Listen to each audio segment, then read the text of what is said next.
Hello दोस्तों, तो जैसा कि पिछले एपिसोड में हमने देखा कि किन्मो ने अपने ड्रैगन चिकन से काफी बुरी तरीके से पिटाई खा ली थी। इसलिए वो अपने विलेज से बाहर निकलकर कोई स्पेशल टेक्निक सीखना चाहता था ताकि वो इस टेक्निक का इस्तेमाल करते हुए अपना बदला ले सके। रास्ते में ग्रैनी सी भी किन्मो पर नजर रखते हुए उसका ख्याल रखने की कोशिश कर रही थी। दूसरी तरफ किन्मो उड़ता उड़ता एक व्हाइट फेरी फॉक्स से जाकर टकरा गया था, जो कि कुछ ही देर में किन्मो की दोस्त बन जाती है। साथ ही साथ उसी व्हाइट फेरी फॉक्स से किन्मो को एक टेम्पल के बारे में मालूम हुआ, जो टेम्पल तो अंदर से काफी ज्यादा खौफनाक था। साथ ही साथ किन्मो को वहाँ पर एक बहुत बड़े ड्रैगन का स्केलेटन दिखाई दिया, जिसे किन्मो अपनी गॉड आइज का इस्तेमाल करते हुए स्कैन करके उसका थंडर एलिमेंट कॉपी कर लेता है। दूसरी तरफ पीछे हम देखते हैं कि ग्रैनी सी को लेने के लिए डीमन कल्ट वाले लोग यहाँ डिसेबल विलेज के बाहर पहुँच गए थे, जो कि तब तक यहाँ से नहीं जाने वाले जब तक ग्रैनी सी उन्हें मिल ना जाए। लेकिन ग्रैनी सी तो किन्मो के साथ इस वक्त विलेज से बाहर मौजूद थी।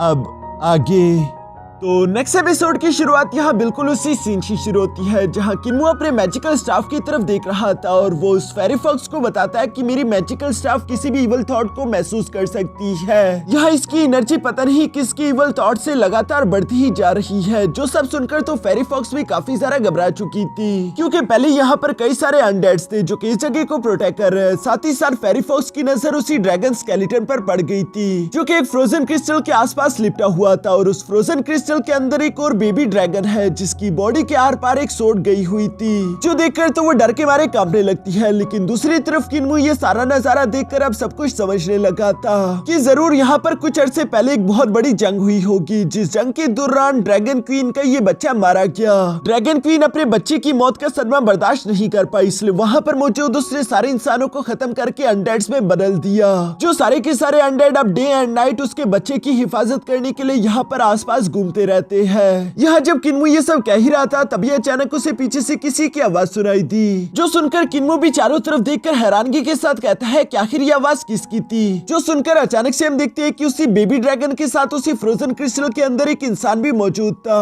और ये आवाज उसी की थी जो कि किन्मो को बता रहा था कि मेरा नाम है गोली, मैं यानकिंग किंगडम से हूँ। जो सुनकर किन्मो तो हैरान होते हुए कहता है कि तुम आखिर फ्रोजन होने के बावजूद भी बात कैसे कर सकते हो। साथ ही साथ किन्मो अपने मैजिकल स्टाफ की तरफ भी देखता है, जिसने अब चमकना बंद कर दिया, यानी कि वो इवल थॉट्स खत्म हो गए। साथ ही साथ वो आदमी गुली यहाँ पर किन्मो को बताता है कि प्लीज मेरी मदद करो, अगर तुम मुझे यहाँ से बाहर निकलने में मदद करते हो तो मैं तुम्हें यानकिंग किंगडम ले जाकर काफी सारा पैसा दूंगा। जो सुनकर किन्मो जवाब देते हुए कहता है कि पहली बात तो ये कि मैं डाजू कॉन्टिनेंट से बिलोंग करता हूँ, यानी कि यानकिंग तो हमारा दुश्मन है जो कि मुझे देखते ही जान से मार डालेगा। ये सुनकर गुली उसे जवाब देते हुए कहता है कि नहीं, तुम फिक्र मत करो, यानकिंग किंगडम का एम्परर एक टाइम पर मेरा डिसाइपल हुआ करता था, यानी कि अगर मैं तुम्हारे साथ हूँ तो तुम्हें वहाँ पर कुछ भी नहीं होने वाला। जो सुनकर किन्मो थोड़ी देर सोचते हुए कहता है कि बुढ़ाओ, अगर तुम इतने ही ज्यादा ताकतवर हो तो आखिर तुम वहाँ पर फ्रीज कैसे हो गए। जो सुनकर गुली किन्मो को अपनी कहानी बताते हुए कहता है कि आज से कई अरसे पहले मैं अपने स्टूडेंट्स के साथ मिलकर डाजू कॉन्टिनेंट को सर्च करने के लिए आया हुआ था। तब हम इस टेम्पल के अंदर पहुंचे, जहाँ पर मेरे डिसाइपल्स को एक ड्रैगन बीट मिला। वो ड्रैगन बीट एक पावरफुल ट्रेजर होने के साथ साथ काफी ज्यादा इवल दिखाई दे रहा था, इसलिए मैंने उसे पकड़कर यहाँ से हटाने की कोशिश करी।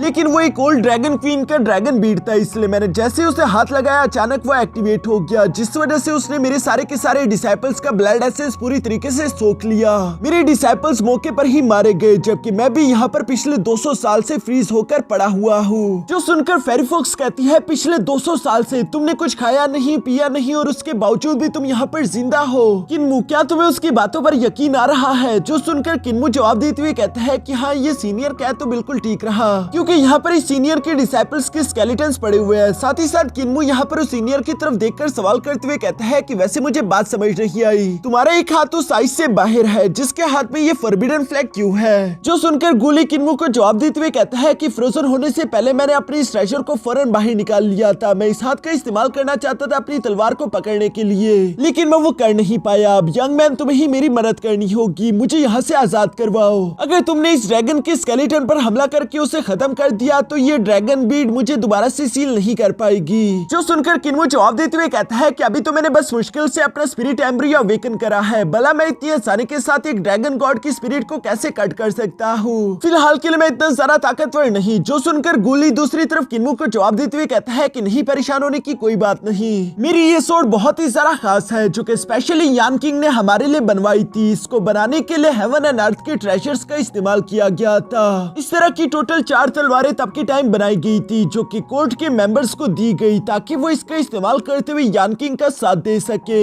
इस वक्त जिस सोर्ड को तुम देख पा रहे हो ये कोई भी मामूली सोर्ड नहीं बल्कि इसे कहते हैं यी पिन सोर्ड, जो कि काफी ज्यादा डेंजरस है। किन्मो ये सुनकर एक्साइटेड होकर सवाल करते हुए कहता है कि क्या तुम्हारी ये यी पिन सोर्ड मेरी इस मैजिकल स्टाफ से भी ज्यादा ताकतवर है, जो बात तो गुली को गुस्सा दिला चुकी। वो गुस्सा होते हुए कहता है कि आखिर तुम इस मामूली मैजिकल स्टाफ को इस मेरी यी पिन सोर्ड के साथ कंपेयर कैसे कर सकते हो? क्या तुम जानते भी हो कि ये कितना ज्यादा कीमती ट्रेजर है? चलो तुम खुद ही देख लो। जो कहती है गुली ने अपने सिल्क थ्रेड का इस्तेमाल करते हुए बस मामूली से उस सोर्ड को आइस से बाहर निकाल दिया, और किन्मो के पास बस सिर्फ यही एक मौका था अपनी सिल्क थ्रेड्स का इस्तेमाल करते हुए उस यी पिन सोर्ड को पकड़ने के लिए, जिस मौके को वो ना गवाते हुए फन से उस सोर्ड को पकड़कर अपने पास ले आता है।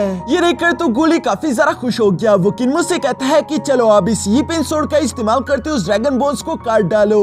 जो सुनकर दूसरी तरफ किन्मो भी बिल्कुल ऐसा ही करता है। वो अपने सिल्क थ्रेड्स का इस्तेमाल करते उस ड्रैगन स्केलेटन पर हमला करने की कोशिश तो कर रहा था, लेकिन उसके अटैक सारे ड्रैगन स्केलेटन के आसपास से गुजर रहे हैं, लेकिन ड्रैगन स्केलेटन को हिट नहीं कर रहे। जो देखकर तो गुली को गुस्सा आने लगा, लेकिन असल में ये सब कुछ किन्मो जानबूझकर कर रहा था। उसका कोई इरादा नहीं इस ड्रैगन स्केलेटन को तोड़ने का। इवन की किन्मो के आड़े टेढ़े अटैक तो यहाँ पर गुली को भी जाकर लग सकते थे, इसलिए हम देखते हैं कि व्हाइट फेरी फॉक्स तो उस पर हंसने लगी, जबकि गुली भी कैसे तैसे खुद के गुस्से पर काबू रखते हुए किन्मो से कहता है कि आखिर ये किस तरह की बेकार स्वॉर्डमैनशिप्स है, क्या तुम्हें स्वॉर्ड चलाने नहीं आती? जो सुनकर किन्मो भी निराश होकर बैठते हुए कहता है कि आज से पहले मैंने कभी भी स्वॉर्ड टेक्निक सीखी ही नहीं। किन्मो तो यहाँ पर एक्टिंग कर रहा था। जो सुनकर गुली किन्मो से कहता है कि चलो ठीक है, मैं तुम्हें अपनी स्वॉर्ड टेक्निक सिखाता हूँ, लेकिन दूसरी तरफ किन्मो से जवाब देते हुए कहता है कि नहीं, मुझे तुम्हारी टेक्निक्स नहीं सीखनी। और ये कहती है किन्मो ने उस यी पिन स्वॉर्ड को अपने पास रख लिया। साथ ही साथ वो गुली को जवाब देते हुए कहता है कि मेरे ग्रैंडपा मास्क ने मुझे बताया था कि वो मुझे एक बेहतरीन आदमी से मिलवाने वाले हैं, जो कि मुझे अच्छे स्वॉर्डमैनशिप टेक्निक सिखाएगा, लेकिन अगर मैंने किसी और के बेकार स्वॉर्डमैन टेक्निक सीखे तो वो मास्टर मुझे कभी भी एक्सेप्ट नहीं करेगा। जो सुनकर गुली गुस्से में आते हुए कहता है कि बेवकूफ लड़के, क्या तुम्हें मालूम भी है कि पूरी की पूरी दुनिया में यान किंग स्टेट के स्वॉर्डमैनशिप सबसे ज्यादा कमाल के है? जो कहती है गुली ने किन्मो को बताना शुरू कर दिया था कि हमारे स्वॉर्ड्समैन टेक्निक इनविंसिबल है। आज से 200 साल पहले जब यान किंगडम बन रहा था तो हमारे एम्परर ने दुनिया भर के स्वॉर्ड स्किल्स वाले फाइटर्स को एक जगह पर इकट्ठा किया, जिनकी टेक्निक्स को अच्छी तरीके से एनालाइज करके अपने दिमाग का इस्तेमाल करते हुए उन सारी टेक्निक्स को कंबाइन करते हुए सबसे परफेक्ट स्वॉर्ड्समैन स्किल्स बना दी गई, और वही स्वॉर्ड्समैन स्किल्स टेक्निक इस वक्त मेरे पास मौजूद है। जो सारी बातें सुनकर दूसरी तरफ किन्मो भी शौक होते हुए कहता है कि क्या ये बात सच है? फिर तो यकीनन यान किंग नेशनल टीचर मास्टर गोली के पास यकीनन काफी ज्यादा बेहतरीन टेक्निक्स होगी, लेकिन अभी भी किन्मो उससे सीखना नहीं चाहता था, जिस पर गुली कैसे तैसे किन्मो की मिन्नतें करते हुए आखिरकार उसे सिखाने शुरू हो गया। किन्मो असल में ये सारी एक्टिंग सिर्फ इसीलिए कर रहा था ताकि गुली उससे सबसे बेस्ट से बेस्ट स्वॉर्ड टेक्निक सिखा दे, और यहाँ पर बिल्कुल ऐसा ही होने लगा, जहाँ गुली किन्मो को बता रहा था कि कैसे तुम अपने दिल का इस्तेमाल करते हुए स्वॉर्ड को कंट्रोल कर सकते हो, लेकिन दूसरी तरफ फेरी फॉक्स को तो ये सारी बातें बोर कर रही थी, इसलिए हम देखते हैं कि वो वहीं पर सो जाती है। कुछ देर बाद वो एक बड़े से धमाके की आवाज के साथ उठती है, जहाँ उठकर उसे देखने को मिलता है कि किन्मो ने वो स्वॉर्ड्समैन टेक्निक सीख ली थी, जिसे वो अपने फिल्म एलिमेंट के साथ कंबाइन करते और भी ज्यादा पावरफुल बनाता जा रहा था। ये सब देखकर सामने की तरफ मौजूद गुली को तो काफी ज्यादा खुशी हो रही थी। वो किन्मो से कह रहा था कि चलो अब जल्दी से मुझे यहाँ से आजाद करवा दो। किन्मो गुली की ये बात सुनकर धीरे धीरे से उसी की तरफ बढ़ने लगा, जहाँ दूसरी तरफ गुली अपने मन में सोच रहा था कि ये लड़का काफी ज्यादा टैलेंटेड है। मैं बेशक इसे जान से नहीं मारना चाहता, लेकिन चूंकि ये डाजू कॉन्टिनेंट से बिलोंग करता है इसलिए ये मेरा दुश्मन हुआ और मुझे इसे जान से मारना ही होगा, क्योंकि डाजू कॉन्टिनेंट्स वालों को तो गॉड्स ने भी छोड़ दिया और वो हमारे दुश्मन है। एक बार ये मुझे यहाँ से आजाद कर दे, उसके बाद सबसे पहले मैं इस लड़की की जान लूंगा और साथ ही साथ इसके मैजिकल स्टाफ को अपने एम्परर के पास गिफ्ट के तौर पर ले जाऊंगा। इस तरह से वो काफी ज्यादा खुश हो जाएंगे, लेकिन यहाँ उसके ये इविल थॉट्स किन्मो के उस मैजिकल स्टाफ को दोबारा से एक्टिवेट कर देते हैं, जो देखकर फेरी फॉक्स किन्मो से कहती है कि आखिर तुम्हारा ये मैजिकल स्टाफ दोबारा से क्यों चमकने लगा? अब यहाँ पर इविल थॉट्स कहाँ से आए? जो सुनकर ऊपर की तरफ मौजूद गुली किन्मो से कहता है कि जरूर ये इविल थॉट इसी ड्रैगन स्केलेटन के होंगे, जल्दी से इसे डिस्ट्रॉय कर दो, ये तुम्हें अपने सामने नील करवाना चाहता है। लेकिन दूसरी तरफ किन्मो कोई बेवकूफ नहीं था, बल्कि वो अब तक इस गुली को ही बेवकूफ बनाता हुआ आ रहा है, जहाँ वो आगे की तरफ बढ़ते हुए कह रहा था कि बुढ़ाओ अब चलो भी और सारा झूठ बोलना बंद करो,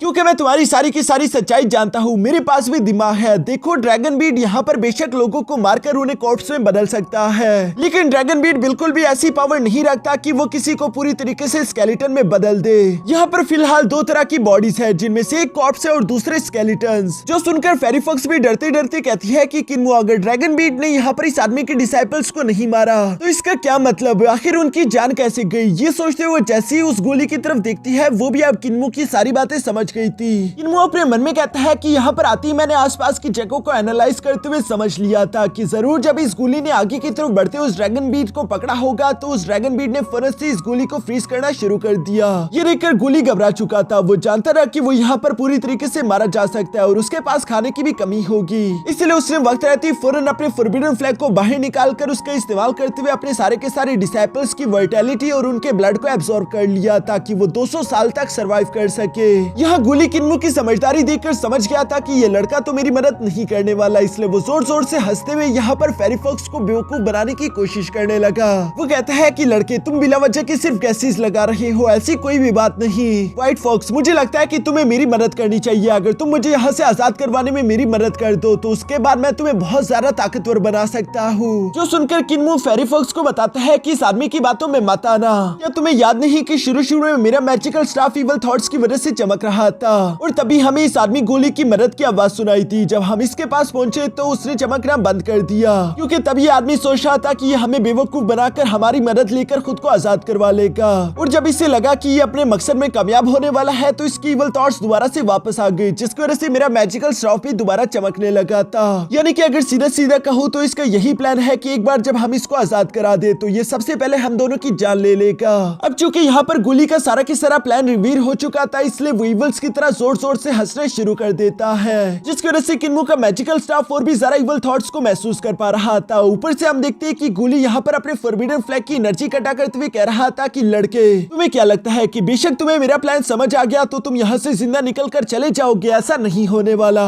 यहाँ पर एक बार जो भी शिकार इंटर हो जाए मैं उसे कभी भी जिंदा जाने नहीं देता, यानी कि तुम दोनों भी मरोगे। जो सुनकर किन्मो यहाँ फेरी फॉक्स को लेकर वहाँ से भागने की कोशिश करने वाला था, पर तभी अचानक दूसरी तरफ गोली ने अपने फॉरबिडन फ्लैग की पावर का इस्तेमाल करते हुए फौरन से इन दोनों को जकड़ लिया, जिस दौरान किन्मो से अपना मैजिकल स्टाफ और साथ ही साथ ये पिन स्वॉर्ड नीचे की तरफ गिर जाती है। दूसरी तरफ हम देखते हैं कि गोली यहाँ पर अपने फॉरबिडन फ्लैग का इस्तेमाल करते हुए उन दोनों के ब्लड एसेंस को एब्सॉर्ब करने की कोशिश कर रहा था। जो सब देखकर दूसरी तरफ किन्मो गोली से कहता है कि आखिर तुम ये क्या कर रहे हो, क्या तुम जानते नहीं कि अगर तुमने हमें मार दिया तो तुम भी कभी आजाद नहीं हो पाओगे। जिस पर गोली जोर जोर से हंसते हुए जवाब देकर कहता है कि मुझे इस बात से कोई फर्क नहीं पड़ता, वैसे भी तुम दोनों मेरी मदद नहीं करना चाहते, एटलीस्ट तुम दोनों के ब्लड एसेंस को एब्सॉर्ब करके अगले 100 साल तक मैं यहाँ पर सरवाइव तो कर सकता हूँ। 100 साल काफी लंबा अरसा होता है, 100 साल में यकीनन कोई ना कोई दूसरा शिकार यहाँ पर आ जाएगा और उसके बाद मैं उसे बेवकूफ बनाते हुए खुद को आजाद करवाने की कोशिश करूंगा। जो सुनकर किन्मो तो काफी ज्यादा परेशान हो गया था और उसकी बॉडी से ब्लड एसेंस निकलने की वजह से वो धीरे धीरे एक स्केलेटन में कन्वर्ट होता जा रहा है।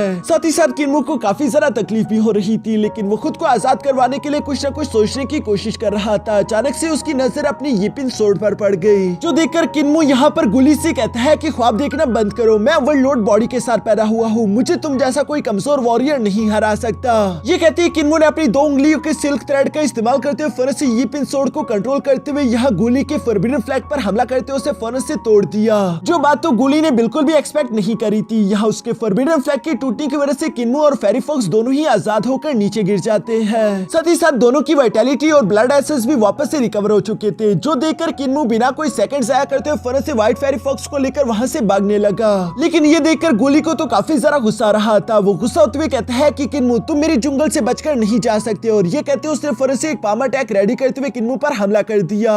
जिस पाम अटैक को अपनी तरफ बढ़ता हुआ देखकर दूसरी तरफ किन्मो भी अपने 9 dragon wind controlling thunder technique का इस्तेमाल करते हुए फौरन से उस पर हमला कर देता है। जिस टेक्निक के अंदर थंडर एलिमेंट की एनर्जी तो उसी ड्रैगन क्वीन की थी, जिसकी वजह से हम देखते हैं कि वो ड्रैगन बीट दोबारा से एक्टिवेट हो गया, जो कि सीलिंग एबिलिटी का इस्तेमाल करते हुए गोली के उस बाहर वाले हाथ को भी फ्रीज कर देता है। साथ ही साथ वो पाम अटैक भी फ्रीज होकर यहाँ पर डिस्ट्रॉय हो गया, जो देखकर किन्मो फौरन अपनी जान बचाते हुए वहां से निकलकर बाहर भाग गया। पीछे की तरफ गोली जोर जोर से आवाजें देते हुए कहता है कि प्लीज मुझे यहाँ पर छोड़कर मत जाओ, बदमाश लड़के, अगर तुम यहाँ से चले गए और इस तरह से मुझे इग्नोर कर दिया तो एक दिन जब मैं आजाद हो जाऊंगा तब मैं तुम्हारे पीछे आऊंगा और तुम्हारी जान ले लूंगा। लेकिन किन्मो को उसकी धमकियों से कोई भी फर्क नहीं पड़ता, बल्कि वो व्हाइट फेरी फॉक्स को लेकर जितना जल्दी हो सके उस ड्रैगन टेंपल से निकलकर बाहर आ जाता है। जहाँ बाहर आते हुए तो व्हाइट फेरी फॉक्स किन्मो की तारीफें करते हुए कह रही थी कि यार तुम तो कमाल के हो, मानना पड़ेगा कि तुम्हारे जैसा दिमाग किसी के पास नहीं, तुम्हारी कल्टीवेशन भी अच्छी है और साथ ही साथ तुम बहुत ज्यादा समझदार भी हो, वरना अब तक तो वो बुढ़ाऊ हमें बेवकूफ बनाकर हमारी जान ले चुका होता। जो सुनकर किन्मो व्हाइट फेरी फॉक्स को जवाब देते हुए कहता है कि मेरे ग्रैंडपास हमेशा मुझे बेवकूफ बनाते रहते थे, इसलिए अब मुझे समझ आ जाता है कि कौन कब मुझसे झूठ बोल रहा है, सिवाय ग्रैनी सी के, जिनका झूठ मैं कभी नहीं पकड़ सकता। आज के दिन भी उन्होंने मुझे बेवकूफ बनाया, जिसकी वजह से मेरी उस ड्रैगन हैंड से पिटाई हो चुकी थी। जो सारी बातें अभी किन्मो यहाँ पर व्हाइट फेरी फॉक्स से कह ही रहा था कि तभी अचानक सामने से ग्रैनी सी की आवाज सुनाई थी, जो कि किन्मो से कह रही थी कि अब तुम अपनी ग्रैनी सी की इस तरह से बुराइयां करोगे। दूसरी तरफ किन्मो भी अपनी ग्रैनी सी को सामने की तरफ देखकर काफी ज्यादा खुश होते हुए फौरन से भागकर उनके पास आ गया,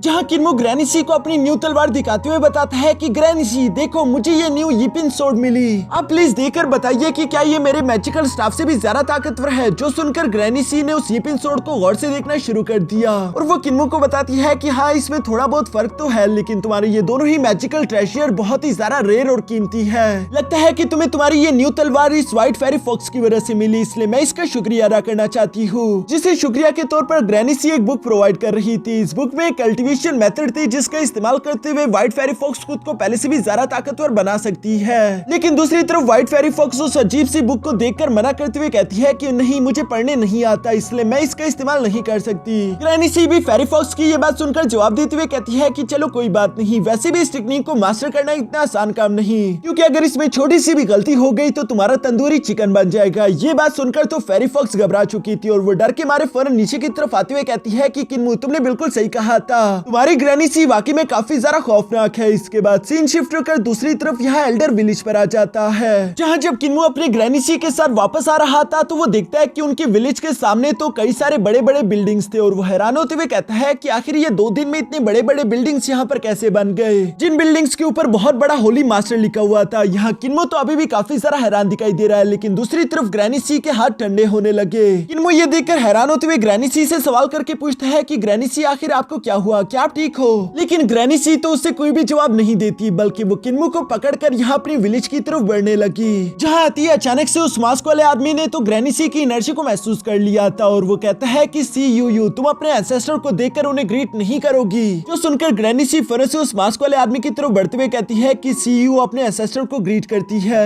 दूसरी तरफ किन्मो ये सब होता हुआ देखकर अपने मन में कहता है कि सी यू, मैंने पहली दफा ग्रैनी सी का पूरा नाम सुना, लेकिन आखिर ये लोग है कौन? तभी अचानक ग्रैंडपा मास्क बताता है कि ये लोग पिछले 2 दिन से यहाँ पर तुम्हारा इंतजार कर रहे थे। साथ ही ये कह रहे हैं कि जब तक ये लोग तुमसे मुलाकात ना कर ले, ये लोग यहाँ से नहीं जाने वाले। जो सुनकर ग्रैनी सी भी एक लंबी सांस लेती है। तभी अचानक दूसरी तरफ हमें जानने को मिलता है कि वो मास्क वाला आदमी असल में डीमन कल्ट का लीडर है, जो कि अपने मास्क को उतारते हुए कह रहा था कि 40 साल पहले हमारे प्रीवियस लीडर की हत्या हो गई थी, उसके बाद से मैं इस पोजीशन को संभालता आ रहा हूँ, लेकिन अब मैं काफी ज्यादा बूढ़ा हो चुका, इसलिए मुझे अपने डीमन कल्ट के लिए किसी न्यू लीडर की तलाश है, जो कि कोई और नहीं बल्कि सी यू तुम हो। ये सुनकर ग्रैनी सी धीरे से आगे की तरफ बढ़ने लगी। दूसरी तरफ किन्मो हैरान होते हुए कह रहा था कि ये आदमी मेरी ग्रैनी सी का एंसेस्टर है, लेकिन शक्ल से देखकर तो ऐसा लग रहा है कि ग्रैनी सी को इसका एंसेस्टर होना चाहिए। अभी अचानक दूसरी तरफ विलेज चीफ भी यहाँ पर उस लीडर से सवाल करते हुए कहता है कि एक ऐसी औरत जिसने तुम्हारे प्रीवियस लीडर की जान ले ली थी और साथ ही साथ वो तुम्हारे ग्रिम वॉर को लेकर निकल गई थी, तो आखिर वो न्यू लीडर बनने की काबिल कैसे हो सकती है? कहीं ऐसा तो नहीं कि तुम लोग ग्रैनी सी को मारकर उससे बदला लेना चाहते हो?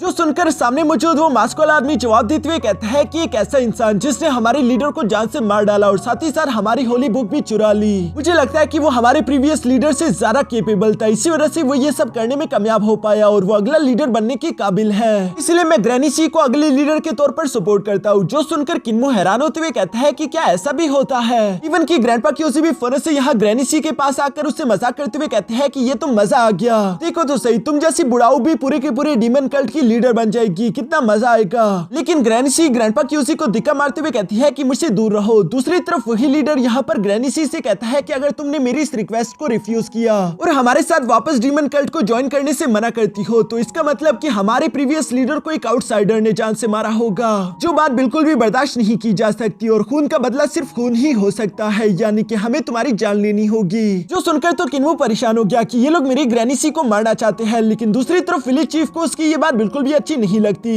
बल्कि वो अपने साथियों के साथ तैयार होते हुए कहता है कि अगर तुम लोग ग्रैनी सी को बिना उसकी मर्जी के यहाँ से लेकर जाना चाहती हो तो ये कभी नहीं होने वाला। जो सुनकर सामने की तरफ मौजूद वो लीडर भी कहता है कि ब्रदर टाओ, तुम हमेशा से काफी जिद्दी थे, लेकिन ये हमारे पूरे के पूरे होली डीमन कल्ट का मसला है, इसलिए हम इसे यूं ही नहीं छोड़ सकते। जो कहती है हम देखते हैं कि दूसरी तरफ उन्होंने अपने होली डीमन कल्ट के सारे वॉरियर्स को एक साथ यहाँ पर टेलीपोर्ट करना शुरू कर दिया, जिसके लिए ये लोग एक बहुत बड़े टेलीपोर्टेशन बैनर का इस्तेमाल कर रहे थे। किन्मो तो ये देखकर हैरान हो गया कि अचानक से यहाँ पर इतने सारे लोग कैसे आ गए, जिस पर वाइस चीफ किन्मो को बताता है कि डीमन कल्ट के पास ये टेलीपोर्टेशन बैनर है जिसका इस्तेमाल करते हुए ये लोग एक साथ 10,000 वॉरियर्स को यहाँ पर ले आए। अब तुम्हें समझ आ चुका होगा कि यानकिंग किंगडम पूरी तरीके से डीमन कल्ट को खत्म क्यों करना चाहता है। इवन की दूसरी तरफ विलेज चीफ भी अपने सामने मौजूद इतनी बड़ी आर्मी को देखकर भी घबराता नहीं, बल्कि वो उस लीडर से कह रहा था कि एक बार फिर से सोच लो, क्योंकि हम लोग पास में भी कई सारी बड़ी आर्मी से टकराए हुए हैं। अगर हम लोगों ने आपस में जंग लड़ी तो यहाँ पर काफी सारी लाशें गिरेगी, जिस मौके का फायदा यानकिंग किंगडम की आर्मी भी उठा सकती है और इसके बाद डीमन कल्ट का पूरी तरीके से सफाया हो सकता है। लेकिन सामने की तरफ मौजूद दूसरी तरफ डीमन कल्ट का वो लीडर भी कोई भी बात सुनने के लिए तैयार नहीं था, बल्कि वो अपने मास्क को पहनते हुए कहता है कि अगर एक बार मैं यहाँ से वापस पलट गया तो तब भी डीमन कल्ट ज्यादा देर तक सरवाइव नहीं कर पाएगा। हम लोगों को हमारी ग्रिम वॉर कोड बुक वापस चाहिए। जिस खतरनाक सीन के साथ हमारा ये एपिसोड यहीं पर खत्म हो गया।